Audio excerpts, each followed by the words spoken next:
We're going to start off this morning. I'm going to paint a little hypothetical situation for you. Let's assume for a second that you've got a job and you're a salesman. Maybe you're selling industrial parts, pharmaceutical sales, insurance. I don't know, selling whatever. Doesn't matter. In 7 days, you have a presentation that could make or break your year. It's a potential $1 million account. You're going to be meeting with the key decision makers, and you've got to sell them on not only yourself, but also your products and services.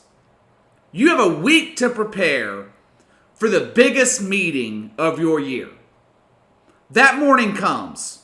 You wake up, you drink your coffee, you go over some last-minute preparations, maybe practice your presentation one more time in your mirror. You're feeling confident going into this meeting. This is going to be your day. You get to the meeting, you're at your customer's office or their conference room, you begin your presentation, and they immediately begin peppering you with questions that you don't have the answers to. So now you begin to sweat. Oh shit. This is not going like I planned. They have completely thrown you off your game plan. You lose where you're at in your presentation. You're struggling to put together sentences. Your face is flushed. Your presentation is a complete disaster. That is exactly what happened Sunday afternoon in Dallas. The Los Angeles Rams came into Dallas clinging to their playoff lives. They were a game behind Minnesota. You've got to have the Vikings lose one of their final 3 games. More importantly, you've got to take care of business yourself, and you've got to win. You got to win out. You've been doing a good job so far. You won 3 of your last 4 games. You whacked Seattle and Arizona. Then the scheduling gods handed you what should have been a freebie with the Dallas Cowboys, a team that is struggling. They're falling apart at the seams. People in Dallas, and people nationally, are calling for Jason Garrett's head. They were dominated by the Bills and the Bears the past couple of weeks. They had lost 3 straight games. Dallas didn't even need this game. This might as well have been a preseason game for the Cowboys. All they need to do is win next week in Philadelphia, and they're in the playoffs. So this game really meant nothing to the Dallas Cowboys. So with all that being said, what do the Rams do? They play one of the most uninspiring games that I've ever seen. This was the definition of choking. What makes this even worse, Sean McVay's team is probably the healthiest team in the league at this point of the season. All of their key playmakers are on the field. And this is the type of performance that we're getting from this high-priced roster?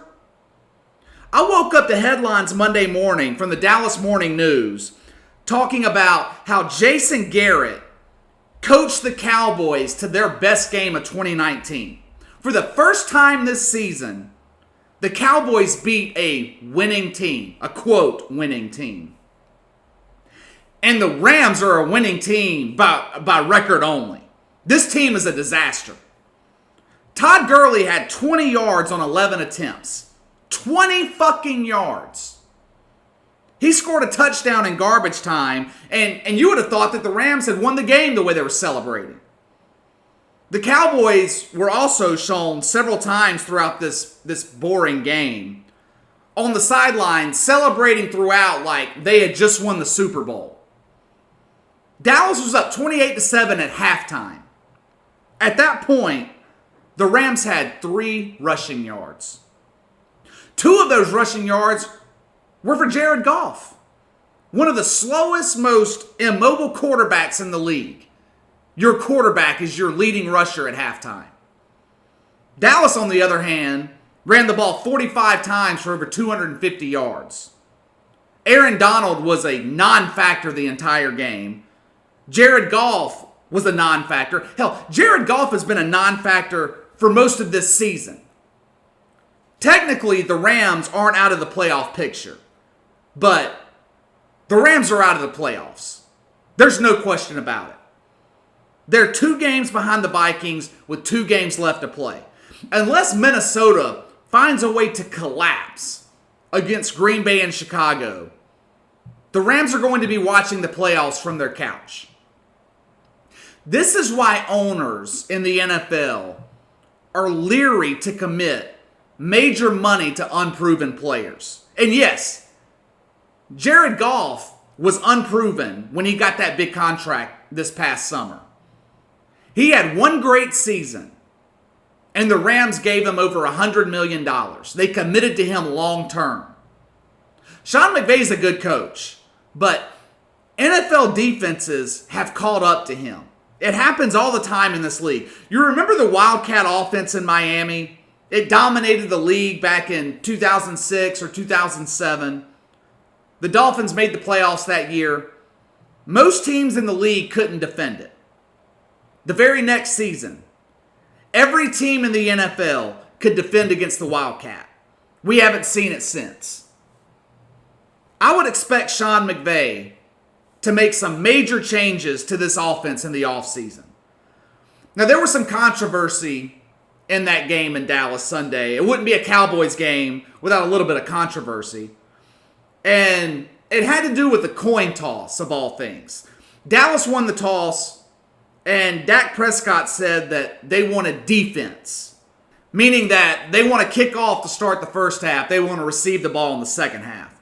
But because Dak didn't say they wanted to defer, this meant that the Rams had the right to decide how they wanted to start the second half. Basically, the Rams could receive the ball in the first half and the second half. So, throughout the entire first half, Los Angeles thought they'd be receiving the second half kickoff. It was even announced by Joe Buck or Troy Aikman on the Fox broadcast. But the league got involved, and Al Riveron, the head of officiating, decided to allow Dallas to receive the ball to start the second half. Are you confused yet? It was confusing to me. Now, this ended up being non-consequential because Dallas was up 28-7 at halftime. The game was over. But what would have happened if this were a tie game at halftime or a one-possession game? This could have blown up in the NFL's face. Another of the many blunders this season when it comes to officiating. Are we really at a point in this league where even the coin toss has to be confusing? All right, Behind the Line, episode 31. I'm your host, KC. Follow me on Twitter at KC_BTL84. Hit the like and subscribe button on YouTube. Leave me a 5-star rating on iTunes. I appreciate all the support. Let's go ahead and get to the good, the bad, and the ugly from the weekend. It really wasn't that exciting of a weekend for the NFL. Going into it, I thought it would be. But a lot of the games Sunday were blowouts. It was kind of disappointing, to be honest. You have a lot of these games with playoff implications where teams just aren't showing up. So I'm going to start the good segment with something other than the NFL for a change. We're going to start with the UFC. First of all, UFC moving to ESPN Plus is a pain in the ass. It was so much easier when I could order the pay-per-views from my remote control. Now, I've got to subscribe to ESPN Plus. I got to add the app to my Hulu, or not my Hulu, my Roku. Stream the pay-per-view. It's just not as convenient for me. The customer, the person buying the product. That being said, UFC 245 was outstanding. Kamaru Usman and Colby Covington were worth the $70 price point. Coming into this fight, on paper at least, this was the most evenly matched championship fight, I think, in UFC history. Height, weight, reach, you name it. On paper, these guys were equal. A lot of times when this happens, the fight ends up being disappointing. You either get a knockout early in the first round, or the fight could even go 5 rounds and just be a boring fight. That was not the case Saturday night. This fight delivered. It lived up to the hype. Usman and Covington put on a clinic. Fight went almost the full 5 rounds. There was not one takedown. Neither guy attempted a takedown the entire fight. For 5 rounds, they stood toe-to-toe and just punched each other in the face and the body. I know a lot of people don't like Colby Covington. You know, he's a Trump supporter. He's outspoken. He's a loudmouth. But you've got to give him the respect that he deserves. This guy fought the last 2 to 3 rounds of this fight with a broken jaw. Still didn't get knocked out until late in the 5th round. Punch after punch after punch to the face with a broken jaw, and he was still standing. There were some questionable ref stoppages during the fight. Covington was pissed off about it. He got on Twitter after the fight, blasted referee Mark Goddard. The first stoppage was for a groin kick that wasn't really a groin kick. Usman sold it like he had been kicked in the nuts, but when you see it in slow motion, it's clear that he wasn't. The second was for an eye poke. That one was a lot closer. Had the referee not stopped the fight here, Covington was about to possibly finish Usman off. I watched it several times. I couldn't tell if he poked Usman in the eye or not, but he was about to be all over him at this point. But the referee stopped the fight. This was the best UFC fight of 2019 by far.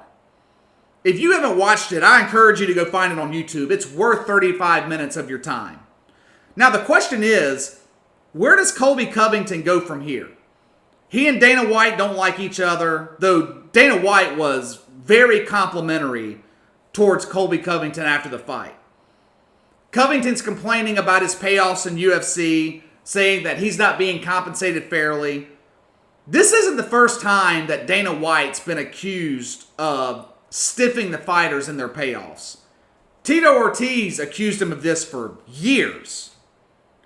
So now Colby Covington is threatening to leave the UFC and go to the WWE. This, in my opinion, would be a monumental mistake. If you want to lose all respect and credibility, go to the WWE. You're 31 years old and in the prime of your UFC career. Why the fuck would you even be thinking about going to fake wrestling? WWE can't even book their own stars. They haven't created a new mainstream star in years. Who was the last one? John Cena? That was 15, 20 years ago. I hope he works out his differences with Dana White because I would love to see a rematch of this fight. It was that good.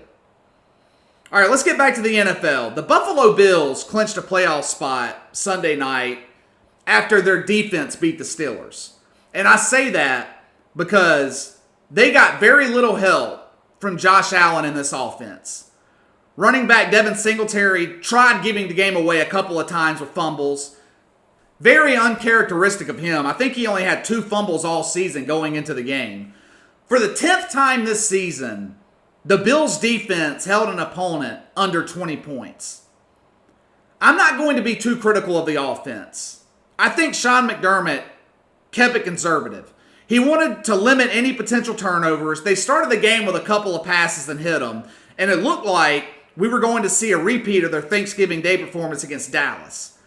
But the rest of the game, it was conservative play calling. But that was the right call in my opinion. He knew his defense had the advantage and would dominate this weak Pittsburgh offense. I'm not going to lie. I've been impressed with Buffalo all year. This isn't a team that is used to playing on a big national stage. You know, they had that Thanksgiving Day game against Dallas, but they haven't had a Sunday night football game since 2007. They were in a hostile environment. That crowd in Pittsburgh was electric, but the Bills didn't fold under the pressure. I think the Bills are the best team in the AFC East. Yes, I think they're better than the Patriots. That almost seems blasphemous to say, but it's the truth.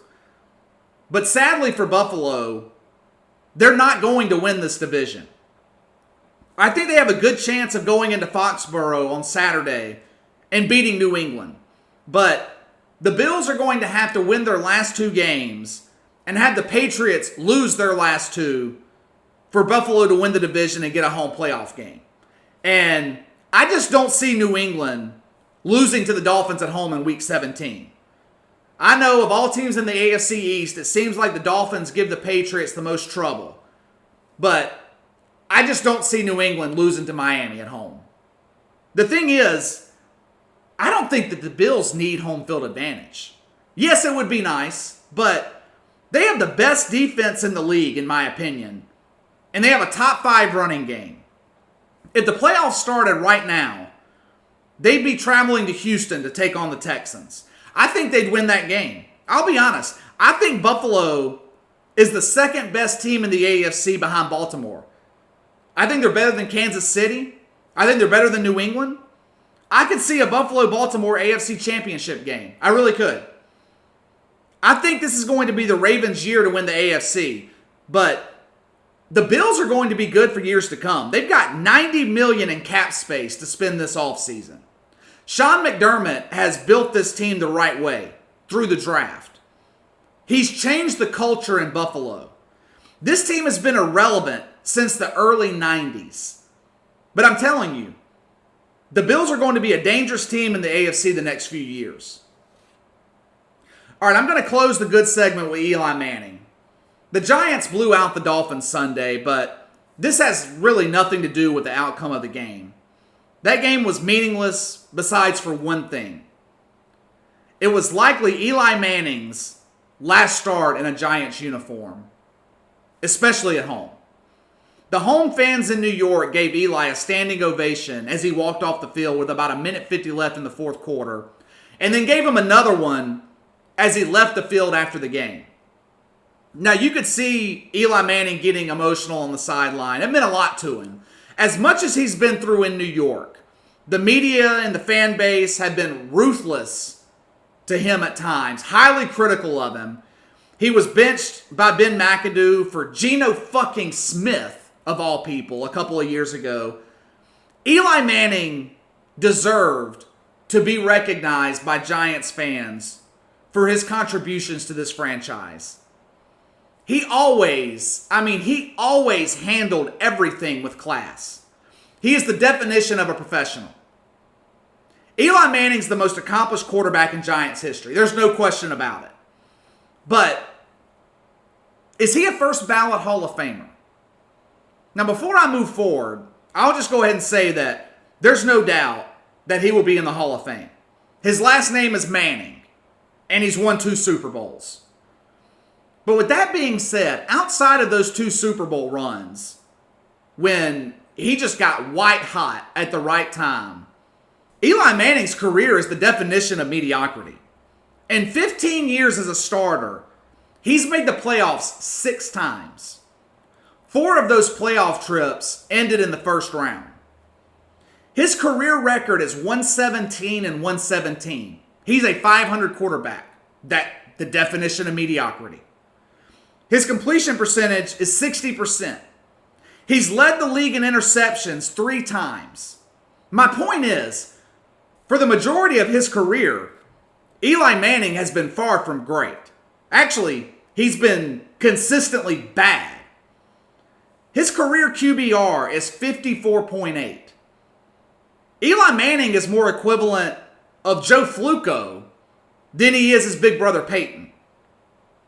These last 2 weeks, I think, will be the final 2 games of his career, unless Daniel Jones comes back from his ankle injury.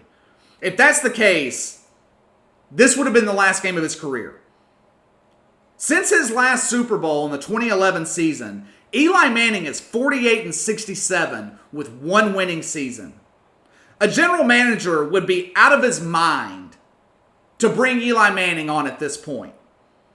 But I was glad to see the Giants fans give him the respect he deserves in his last game at MetLife Stadium.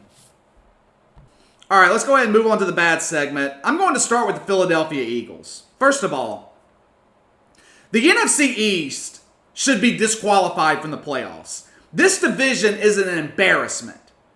I've been saying all year that the Eagles will win this division, but they don't deserve it any more than the Cowboys do. But KC, Philadelphia, they beat Washington Sunday. They've won 2 straight games.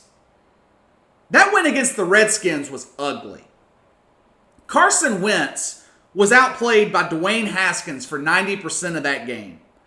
Dwayne fucking Haskins outplayed Carson Wentz.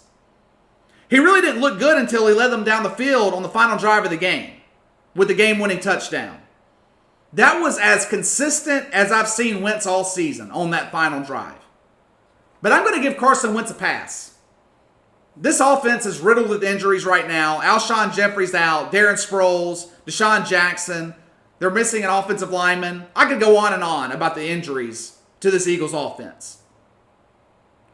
I'm putting the Eagles in the bad segment because of their defense. You remember a few weeks ago, I mentioned it on this podcast that the Eagles defense was complaining about not getting help from Carson Wentz in the offense.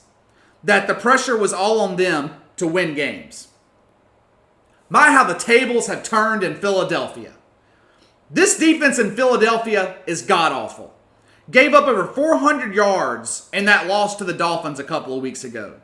Dwayne Haskins had the best game of his rookie season against the Eagles. Haskins was averaging an abysmal 166 yards a game entering Sunday. The Eagles let him pass for 261 yards and 2 touchdowns. There were times throughout this game where they could not get off the field against Dwayne Haskins. Adrian Peterson was looking like the running back he was in 2009. This defense sucks. 37 points given up to Miami, 27 given up to Washington. 2 of the worst offenses in the NFL dominated this Eagles defense. I have no faith in this Eagles team. None. As much as I hate the Dallas Cowboys, it wouldn't surprise me if they went into Philadelphia and won on Sunday. Neither of these 2 teams deserves to be in the playoffs, much less be hosting a playoff game. Can you imagine a team like San Francisco, Minnesota, or Seattle is going to have to go to Dallas or Philadelphia? They're going to probably be 12-4, 11-5, 13-3, and traveling to an 8-8 or 9-7 team. At least Eagles head coach Doug Peterson learned his lesson from earlier this year. Back in October, he guaranteed victory when they were visiting the Cowboys. And the Eagles proceeded to not show up and they got their asses kicked. This time around, he isn't guaranteeing anything, which is a smart approach because this team is about as inconsistent as you can get. Both of these teams, honestly, are inconsistent. You don't know who's going to show up. I really feel bad for Phillip Rivers. I doubt he will ever get the kind of send-off that Eli Manning got Sunday from Giants fans. And it's really a shame because Phillip Rivers deserves it. But unfortunately for him, he spent his entire career playing for a bad organization. The Chargers are a fucking joke. Moving this team to Los Angeles was a mistake. This team plays 16 road games a year. The Minnesota Vikings came there on Sunday, and this is not a team with a strong national following. Like the Steelers or the Cowboys, those teams have a huge fan base nationally. You don't think about that with the Vikings. The Chargers' home field Sunday was 70-30 in favor of Minnesota. They showed the crowd several times throughout that game. All you could see was purple and gold jerseys. I thought the Chargers had a good chance to win this game. Going into it, I really thought that the Chargers would win. The Vikings aren't the same team on the road. The line actually reflected my belief as well. Minnesota was only a 1-point favorite in this game. All chances of the Chargers winning vanished as soon as the ball was kicked off. The Chargers actually outgained the Vikings in yards in this game. The problem was they turned the ball over 7 times. 7 fucking turnovers in one game. Average NFL game, you probably have 10, 11, maybe 12 offensive possessions. You turn the ball over 2 times in one game, your chances of winning reduce dramatically. You look at most games, the team that wins the turnover battle wins the game. You look at the bottom 5 teams in this league, I bet just about every one of them lead the league in turnovers. These games are so close in the NFL, stealing just one possession can be the difference in a win or a loss. You turn the ball over 7 times, you have a 0% chance to win. It is impossible. Phillip Rivers wasn't blameless. I mean, he had 3 interceptions, but a couple of these were thrown when the game was so far out of reach, it really didn't matter. The Chargers lost 4 fumbles in this game, I think in 3 quarters. It seemed like every time they touched the ball, it ended up on the ground. Melvin Gordon fumbled a couple of times. He has been such a disappointment this season. It was an embarrassing performance by everybody on this Chargers roster. Nobody was without fault. Here's why I feel bad for Phillip Rivers. The Chargers are more than likely going to move on from him this offseason. Whether or not he continues to play elsewhere, nobody knows. This has been the worst season of his career. You look at other aging, legendary quarterbacks in the league right now and how they're closing their careers on a high note. Both Drew Brees and Tom Brady have been in the playoffs the past few years. They're going to be again this season. Aaron Rodgers has the Packers 11-3. Even guys like Kurt Warner, Peyton Manning, ended their careers on a high note in the playoffs. In Peyton Manning's case, winning the Super Bowl. That's not the case with Phillip Rivers. He's been to the playoffs twice this past decade. The Chargers have been a huge embarrassing failure for most of the last 10 years. They are 77-81, 2 playoff appearances. In that time, Phillip Rivers has thrown for over 4,000 yards in 9 of the last 10 years. His career has been wasted with this franchise. I bet you Drew Brees wakes up every morning and thanks God that this team chose Phillip Rivers over him.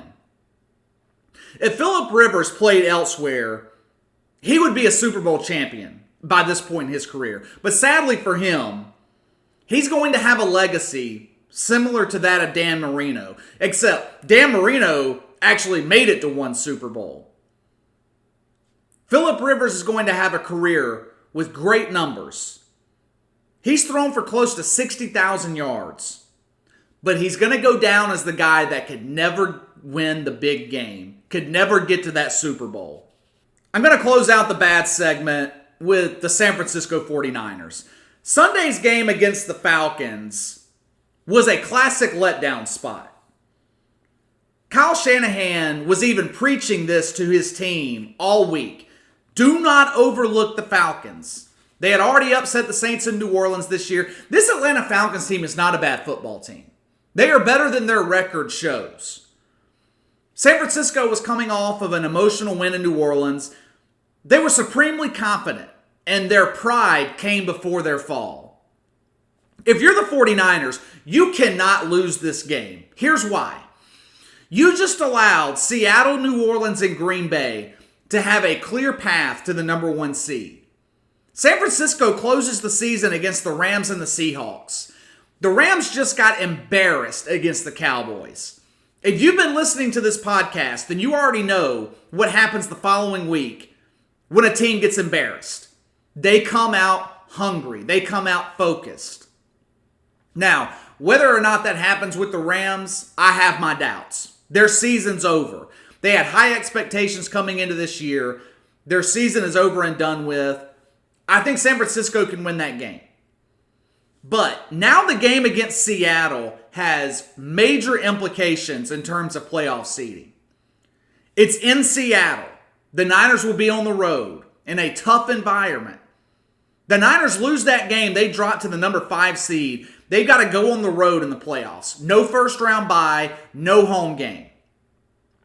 That's huge for a veteran team, but even bigger for a young team. I honestly think that San Francisco loses that game week 17 against Seattle.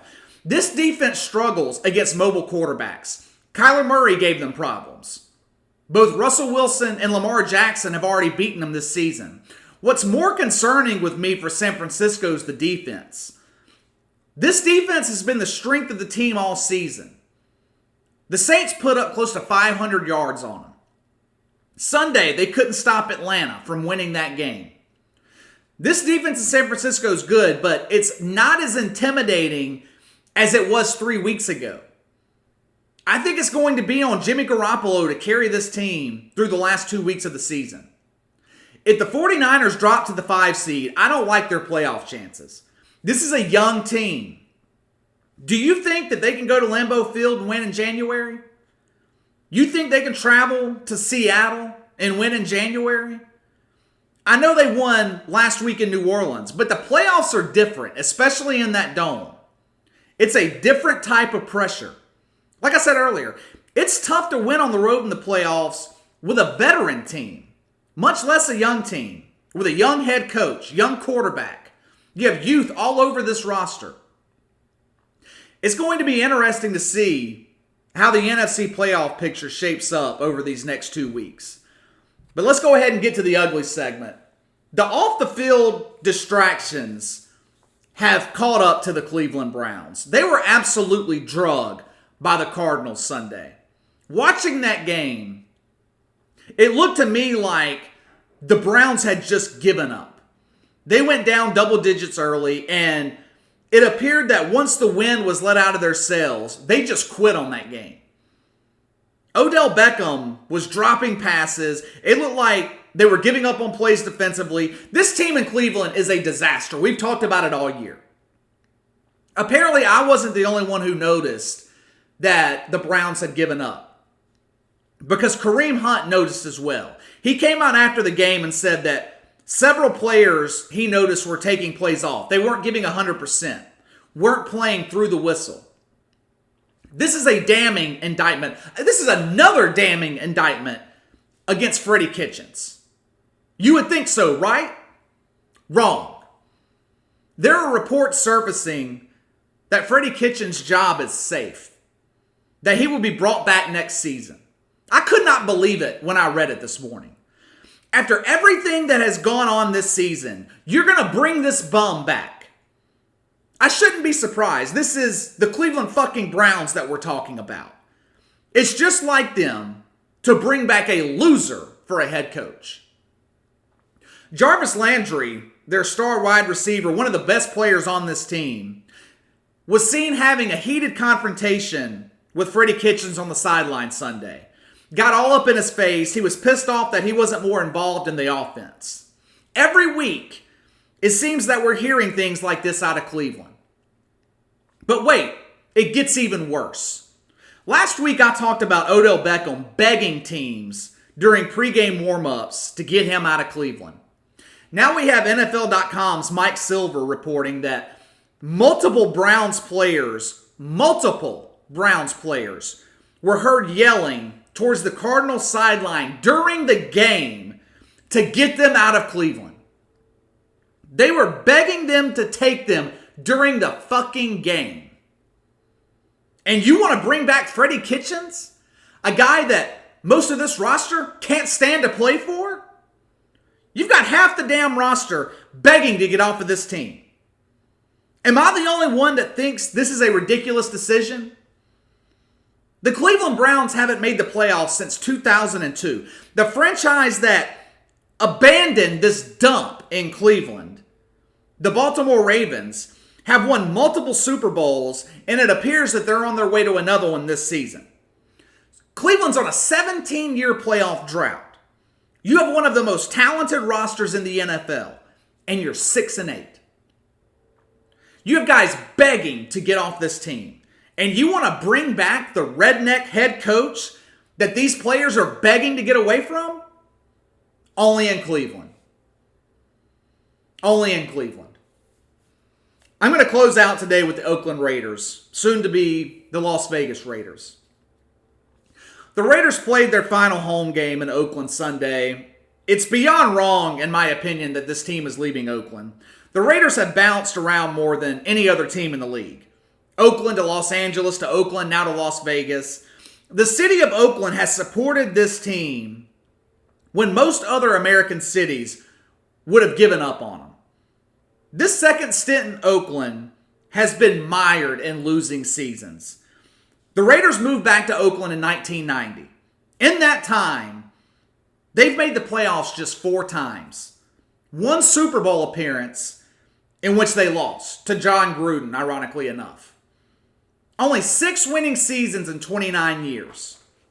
Yet, the city of Oakland has continued to show up on Sunday afternoons and support this team.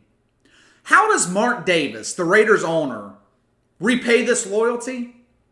He moves the team to Las Vegas. He didn't even have the courtesy to come out at halftime and thank the fans for their 29 years of support.